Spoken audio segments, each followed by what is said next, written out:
Encore une fois, merci à tous d'être venus. Donc on va parler des stages à l'étranger. Donc avec Thierry Crespin. Donc Thierry Crespin, tu es un formateur jeunesse et référent Eurodesk de la région. Est-ce que tu peux présenter déjà un petit peu qui tu es et puis le Eurodesk tout simplement? Un formateur jeunesse, donc je fais partie du réseau Info Jeunes, CRIJ, donc on retrouve des structures un peu dans toute la région. Donc on est chargé d'informer les jeunes sur toutes les questions qui les concernent au quotidien, que ce soit orientation, emploi, recherche d'un job, d'un logement, partir à l'étranger. Et le réseau Eurodesk dont je fais partie, c'est un réseau financé par l'Europe qui est là pour accompagner les jeunes qui veulent partir dans un autre pays d'Europe. Donc il y a 1600 référents dans toute l'Union européenne, et même au-delà. Et c'est un réseau que vous pouvez aussi solliciter dans le cadre de votre recherche de stage. Donc, si vous voulez chercher, je sais pas moi, un stage à Sofia en Bulgarie, je dis n'importe quoi. Vous pouvez très bien regarder s'il y a un référent Eurodesk là-bas et lui demander des pistes pour votre recherche de stage, comment trouver, je sais pas, une liste d'entreprises dans tel domaine ou même un logement dans sa ville. Voilà. Donc après, on va parler plus concrètement. Donc là, on va parler de stage. Donc si, dans un propos introductif, est-ce que tu peux te donner la différence entre un stage et un emploi pour que tout le monde ça soit bien clair? Un stage, je pense que vous savez un peu ce que c'est. Ça s'inscrit dans un parcours professionnel, par exemple dans le cadre de vos études, contrairement à un emploi. Je vous interromps, il y a un petit coup de classe. Près de 5 personnes. Pardon,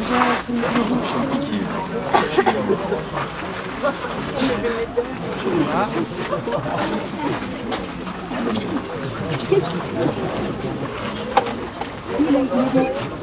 Ah, vous mettez là? On va pas tout mettre aussi. Excusez-nous pour l'interruption. Non, mais il n'y a pas de souci. On est désolé. Ils étaient sur un stand, on n'a pas pu Bon, vous allez bien. Il y a des choses là. Attendez, surtout là, il y avait une classe qui attendait.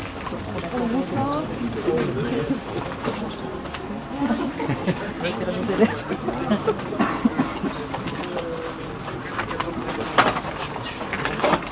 Oui, c'est pas très grand. C'est ça. C'est une expérience.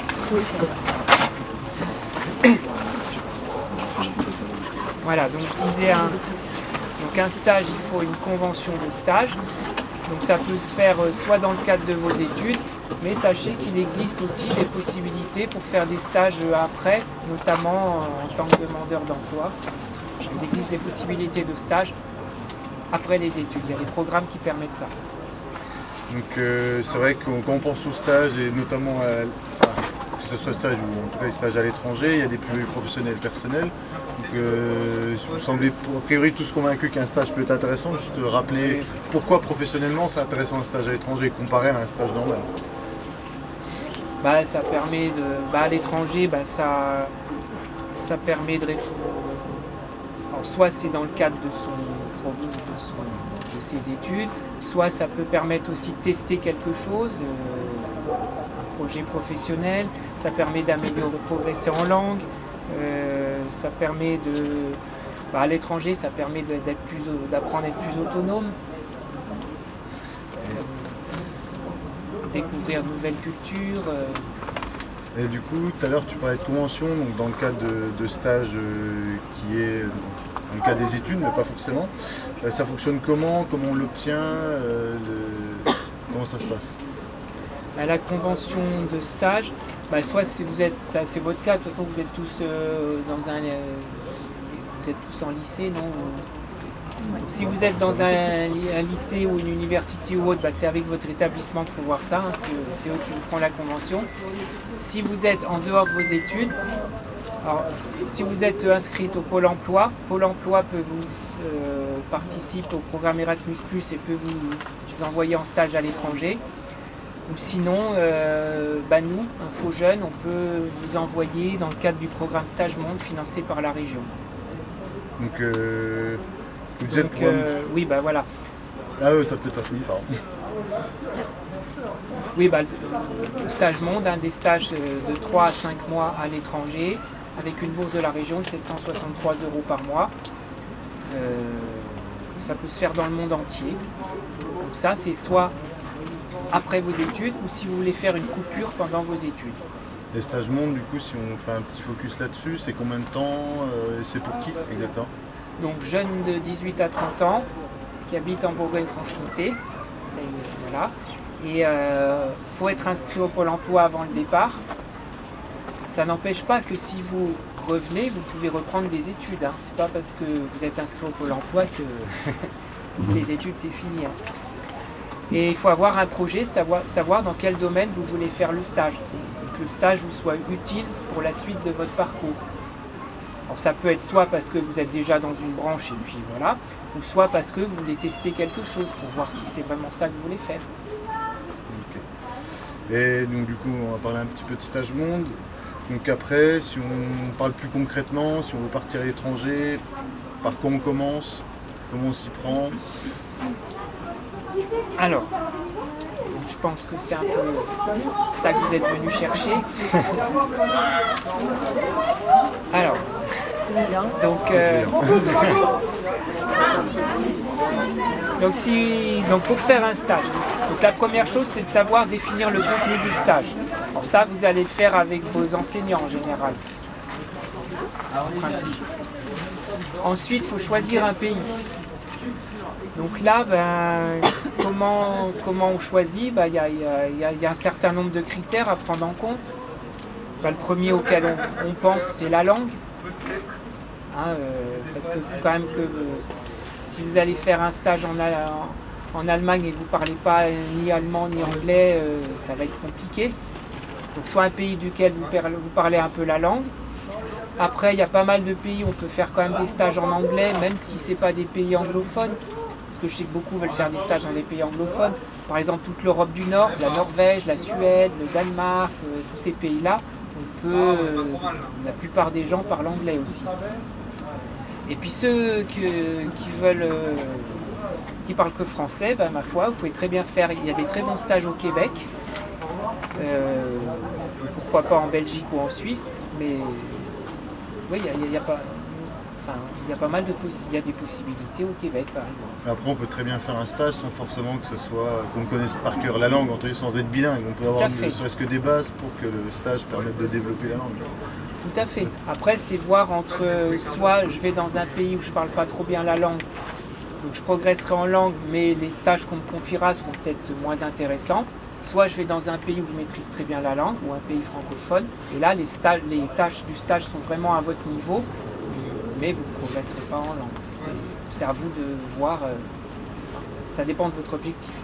Et après c'est vrai qu'on parle souvent, donc on pense à la langue pour choisir le pays d'accueil, mais il y a aussi l'aspect financier, hein. Tu m'en parles souvent, en fait tous les pays n'ont pas c'est pas le même prix d'y vivre, donc du coup en fonction de la bourse qu'on a, en fonction du pays, ça peut être entre guillemets plus intéressant d'aller dans un pays comme ça. Oui, c'est ça. Il y a des pays où la vie est très chère, l'Europe du Nord par exemple. Il y en a d'autres, c'est moins cher. Nous, avec Stage Monde, un jour, on a envoyé un jeune en Roumanie. Et avec sa bourse de 763 €, il était mieux payé que les salariés d'entreprise, quoi. C'était presque gênant pour lui. Alors qu'à contraire, si tu vas, je crois que c'est en Nouvelle-Zélande ou en Australie, je crois que la vie est beaucoup plus chère, donc là ça à prendre en compte, quoi. Voilà.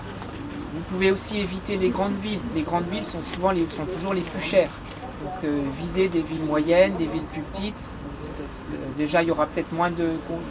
Les entreprises seront peut-être moins sollicitées par des étrangers. Et puis et ce sera moins cher, oui, la vie sera moins chère. On a un site qui s'appelle agitateurmobilité.fr. Il y a une rubrique préparer son départ et là on a mis un lien vers un site vous pouvez comparer le coût de la vie dans les différents pays, différentes villes. Donc admettons, voilà, j'ai choisi le pays où je veux aller, c'est bon, je suis convaincu, voire même la ville, hein, si c'est précis, après c'est en fonction du stage qui est disponible, parce qu'il n'y a pas tous les stages dans tous les corps de métier et dans toutes les villes j'imagine. Après, au niveau des démarches, qu'est-ce que tu conseilles à surveiller en premier pour s'y préparer en tout cas avant le départ? Faut chercher son stage, hein, je crois. C'est quand même mieux. Oui, donc il y a déjà savoir si je vais dans l'Union Européenne ou en dehors, parce que dans l'Union Européenne, vous pouvez partir avec votre carte d'identité. Si vous quittez l'Europe, enfin l'Union Européenne, là il faudra déjà un passeport. C'est la première chose. Et puis il faudra en principe demander un permis de stage. Il y aura des visas, ou un visa. Donc il y a des démarches plus compliquées si vous quittez l'Europe, enfin l'Union européenne. Sinon après trouver le stage, là je pense qu'il y en a pas mal d'entre vous qui sont là-dedans, non? Du coup, il existe des sites qui référencent des stages à l'étranger? Voilà, alors pareil, on a mis pas mal de pistes sur notre site agitateurdemobilité.fr, il y a une rubrique stage. En gros, c'est ça, c'est soit vous consultez des offres, donc sur ce site vous allez trouver des offres de stage, des sites qui proposent des offres de stage. Je peux mentionner aussi le site Euroguidance, où vous avez des ressources par pays. Et vous avez des sites qui proposent des offres de stage par pays. Mais ce qu'on va conseiller, bien surtout, c'est quand même de faire des candidatures spontanées. Donc là, ça veut dire trouver des entreprises. Alors, c'est toute la difficulté. Alors, soit vous pouvez utiliser, il existe des annuaires d'entreprise. Donc toujours sur Agitateur Mobilité, on en mentionne quelques-uns. Par exemple, le Compass, KOMPA2S. C'est un annuaire qui recense des entreprises dans le monde entier. Peut-être certains le connaissent, je ne sais pas. Alors, je ne sais pas, après, selon ce que vous cherchez. Si vous cherchez... après, ça peut être dans le bâtiment. Vous pouvez aussi aller sur des sites comme les pages jaunes, chercher les pages jaunes des différents pays. On peut trouver aussi des réponses. En gros, c'est plus ou moins comme en France, de ne pas forcément attendre de trouver une offre qui est postée. Et peut-être de chercher le type les entreprises qui sont dans le corps de métier que vous cherchez, puis y aller au talent, entre guillemets, je teste, j'envoie ma candidature. Parce qu'il y a plein d'entreprises qui n'ont pas forcément le temps de faire cette démarche, de déposer une annonce, etc. Donc vous serez peut-être le seul à postuler chez eux, et puis ils étudieront peut-être la question. Ça c'est vrai pour les jobs, mais encore plus pour les stages, il faut vraiment faire des candidatures par vous-même, parce que c'est vrai que les entreprises, elles ne déposent pas forcément des offres. Vous pouvez aussi utiliser, par exemple, les chambres de commerce. Il existe des chambres de commerce françaises à l'étranger. Ces chambres de commerce françaises à l'étranger, c'est un moyen d'avoir, souvent on trouve sur leur site des listes, la liste des entreprises françaises implantées dans le pays. Par exemple, la chambre de commerce franco-espagnole, vous allez trouver, probablement dessus, à un endroit donné, une liste d'entreprises françaises implantées en Espagne. Alors, parfois, donc ça peut être une piste aussi pour avoir des adresses d'entreprise. Vous avez le site CCI France International, et avec ça, vous avez toutes les chambres de commerce françaises dans tous les pays du monde. Et du coup, si on a trouvé l'entreprise on souhaite postuler ou l'offre qui est déjà postée, du coup, la candidature se passe comment? Le CV. Alors, peut-être donner encore une ou deux autres pistes. N'hésite pas. Je peux mentionner un organisme qui s'appelle le Club TELI, T-E-L-I. C'est une association, mais ils ont beaucoup d'offres de stages. Alors au départ c'était des jobs, mais ils ont aussi des offres de stages dans le monde entier. Et ils ont aussi des listings d'entreprises, d'employeurs. Par contre, petit inconvénient, il faut adhérer. L'adhésion est de 45 € par an. Donc peut-être déjà commencer à chercher avant, ne pas garder peut-être en plan B si vous n'y arrivez pas.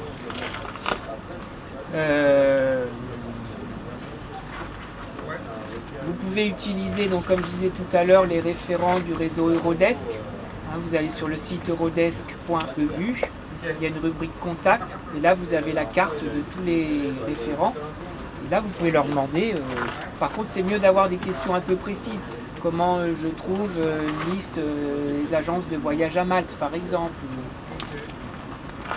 Voilà, ça peut aussi être une piste. Si vous cherchez dans le tourisme, vous pouvez aussi utiliser les sites des offices de tourisme. Parce que là-dessus, vous allez avoir, sur les sites des offices du tourisme, on vous présente des activités à faire dans le pays, des choses à visiter, des parcs de loisirs, etc. Et tout ça, c'est des lieux où vous pouvez aussi postuler pour faire un stage. Donc après, ça dépend un peu du domaine. Vous avez aussi une autre piste, je suis un peu long là, mais... Non, on est là pour ça. je ne sais pas si ça vous dit quelque chose, en France, il existe des organisations professionnelles. Par exemple, l'UIMM, l'Union des industries de la mécanique et de la métallurgie.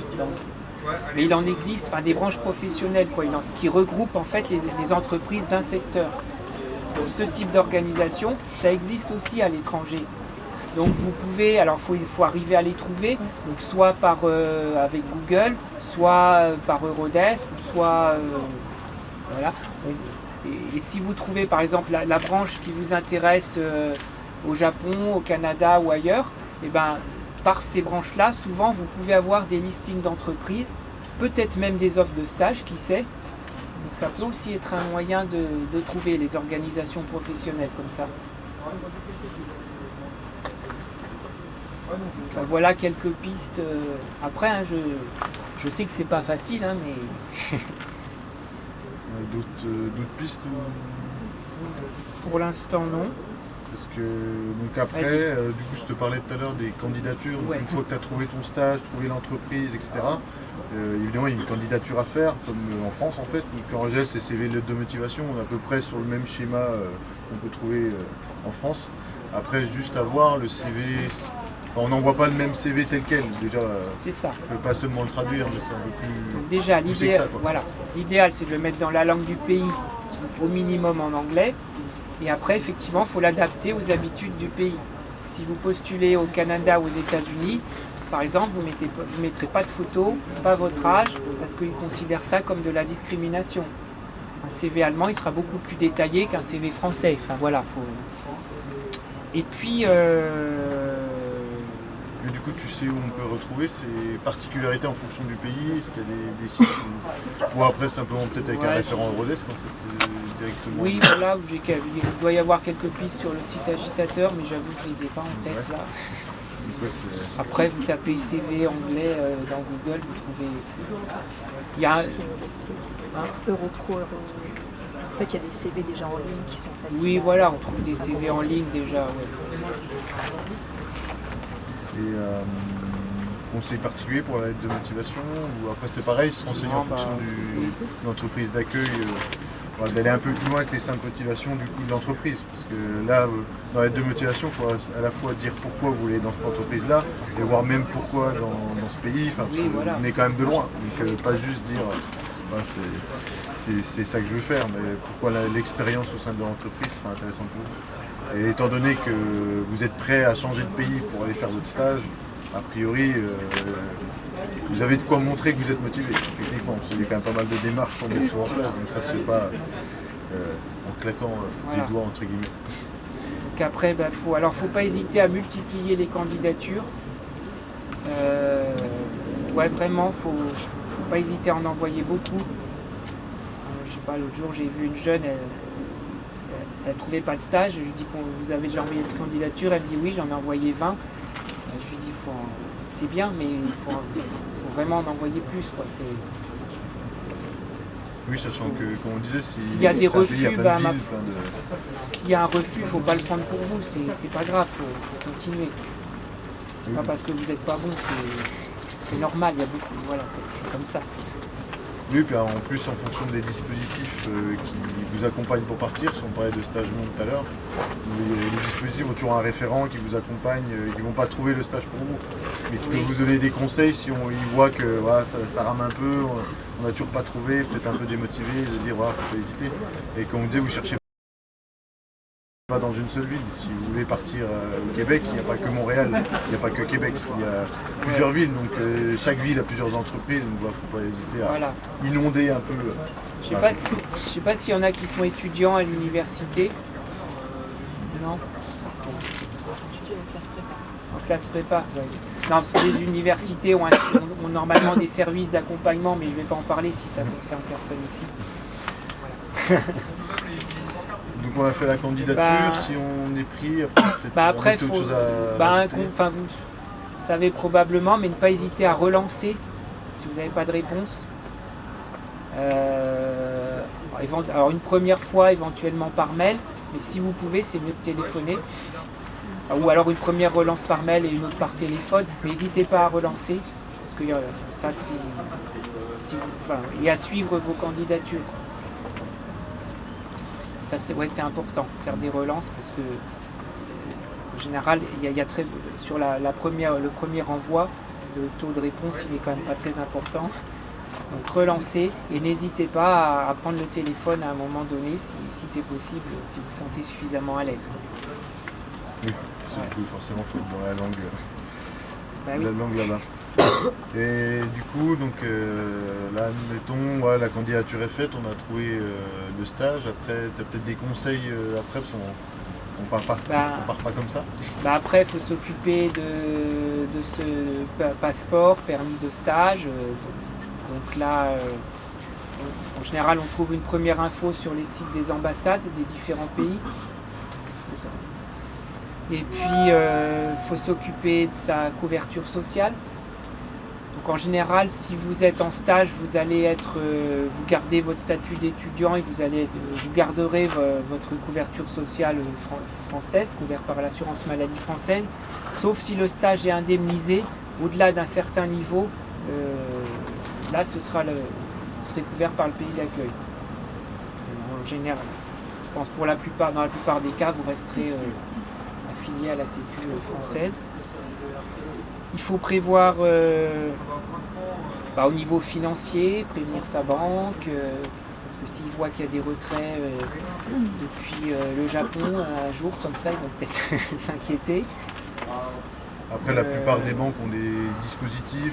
Voilà. Et en fait, il suffit juste d'appeler votre banquier ou votre banquière, leur dire voilà, moi je vais partir pendant tant de temps, etc. Après, il sera à même de vous accompagner à ce moment-là. Négocier. En général, il y a toujours comme des sortes de forfaits en fait, qui permettent d'éviter d'avoir des frais supplémentaires. C'est ça, négocier les plafonds de retrait, etc. Des choses comme ça. Et je sens que maintenant, la plupart des banques, en tout cas c'était mon cas quand je suis allé au Québec, j'ai gardé ma carte bleue en fait. Il n'y a même pas besoin il n'y a pas de carte particulière, il faut juste prévenir pour que le compte soit propice, mais sinon partez avec votre carte, puis vous pouvez retirer là-bas, vous pouvez aussi retirer, potentiellement faire des taux de change, en retirant de l'euro et aller voir un bureau de change pour les passer en dollars canadiens, en dollars ou en fonction de la monnaie où vous allez. C'est un conseil moi qu'on m'a donné quand je suis parti, c'est de ne pas partir juste avec sa carte. Parce que le problème, c'est si vous arrivez à l'aéroport et que vous avez une galère, c'est toujours cool d'avoir de la monnaie locale directement dans la poche pour pouvoir s'en sortir assez rapidement. Si jamais il y a besoin assez facilement de sortir d'une situation, de prendre un taxi, de prendre quelque chose. C'est toujours pratique d'avoir de la monnaie sur soi. Après, c'est un conseil que je donnerais avant de partir. Après, si vous restez longtemps et que vous êtes indemnisé, peut-être peut se poser la question d'ouvrir un compte sur place. Ça, c'est à voir. Et je pensais aussi, avant de partir, tu parlais des passeports, à prendre en compte que certains papiers pour partir à l'étranger ont un délai pour être fait. Donc il ne faut pas avoir trouvé son stage, trouvé machin. J'ai pris mon vol 2 semaines avant, je fais le passeport. Le passeport, il peut y avoir jusqu'à 3 mois pour qu'il soit délivré. Ça dépend des pays. Et ça dépend des pays, ouais. Et ça dépend aussi de la commune où est-ce que vous faites la demande de passeport. S'ils ont beaucoup de demandes, ils mettent beaucoup de temps à vous le délivrer, ce qui semble logique.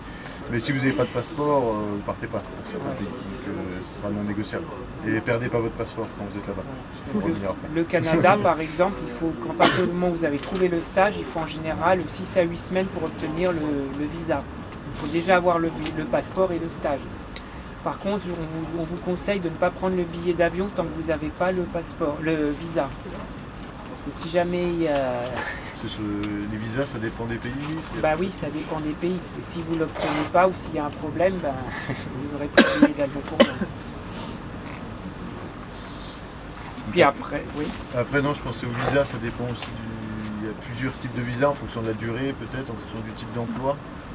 Après, ça dépend beaucoup des pays. Il faut se renseigner sur le site du gouvernement du pays en question. En fait. En général, pour le stage, il y a un visa spécifique stage dans la plupart des pays.